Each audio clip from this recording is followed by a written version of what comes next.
Hi Leo, this is your message for April 2025. This is for Leo, Sun, Moon, Rising, and or Venus. So starting in love, for those of you who are single, let's see what's coming in for you in April. We have the Eight of Swords, to the Seven of Pentacles, to the Empress. Bottom of the deck, we have the Sun card. That's your card, Leo. So I do feel like a lot of you are in your head. You're in a prison of your own mind regarding love. I don't know if you're still thinking about some kind of disappointment that you experienced in your past relationship, or your love life in general has just been disappointing. It causes you a lot of anxiety, a lot of overthinking. You're trying to get past that in April and really invest into your dating life and really trying to plant that seed towards having growth and commitment in the future. So in April, because you're actually putting in the work to surrender from this prison of your mind and actually investing into love, you are gonna potentially meet a Libra or a Taurus. They don't have to be that sign,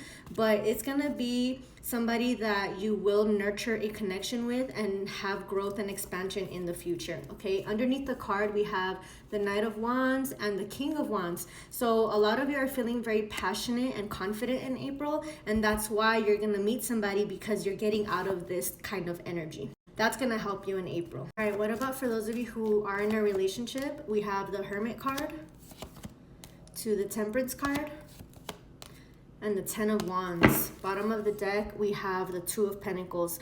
There is some uncertainty in your dynamic. This has to do with an imbalance between you and your partner. Maybe one of you is not as emotionally invested into the situation as the other. Somebody is definitely feeling burdened in this dynamic, feeling like they're carrying too much of the weight on their shoulders of this relationship. I just feel like one of you is doing more than the other, and there's a lack of reciprocation in April, okay? Underneath the Two of Pentacles, I have the Two of Swords and the Eight of Cups.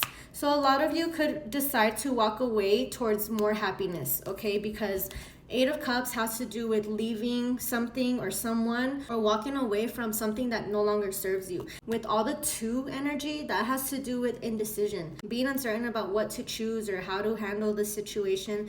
So I'm not saying you will leave your partner in April, but there's something that you have to walk away from in April in order to have that stability and that balanced relationship. So if you have to walk away from a bad habit, something that is hindering your relationship, that's gonna happen in April.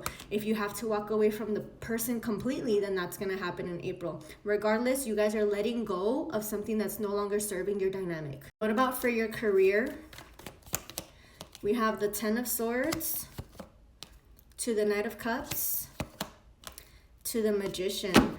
As far as your career goes, there's some kind of conversation that has to be had with your boss or with somebody at work in order to get rid of this energy. The worst is over. So if you feel like you were not being selected for a promotion, or like your coworkers were not communicating effectively with you, something like that, there's a sense of speaking your truth and being honest with the people around you so that things can get better for you and start progressing towards whatever it is that you're wanting in your career. With the Two of Wands and the Ace of Cups, I feel like you have happiness coming into your career again after you set a boundary with someone at work or with people at work, or after you speak your truth and what it is that you're looking for. So you might have a conversation with your boss about, hey, I feel like I'm not being valued, or something like that. And it's going to make you feel better, like a weight is lifted off your shoulders after feeling like your work dynamic is not comfortable. Okay, so you're going to fix that for yourself in April. What about for your money flow? We have the Hierophant. Some of you could end up getting married or committed in April, and that will cause some kind of combination of finances between you and your partner. Or you could also make money through some kind of spiritual work in April. I also have the Five of Wands. So make sure that you're not spending your money on things that are causing an imbalance for you, things that are unnecessary. And also, speak your truth. So I'm getting that there is a possibility of you getting some kind of raise, or let's say somebody owes you money. You need to communicate that so that you can get that money that you desired. This is some money that I think somebody owes you, or like I said, you feel like you deserve a raise at work, and you're gonna have to communicate that so that your money can increase. So your money flow is gonna increase in April, I think, after some kind of conversation that's gonna be had. And just in general, 3 more cards for Leo, please.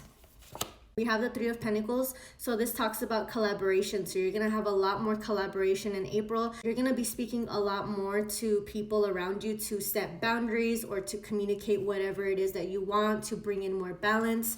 Communication is a big thing for you in April. I also have the Three of Wands, so a lot of you are planning for your future and you're going to start taking the action necessary in April so that you can have whatever it is that you're wanting. And in doing so, you're going to have to close out a cycle with what's no longer serving you, because whatever this repetitive cycle is, it's not going to go with you to wherever you're headed. So you're going to have to let go of people, situations, or a way of thinking in April to finally get to where you want to be. Okay? That's what I have for you, Leo.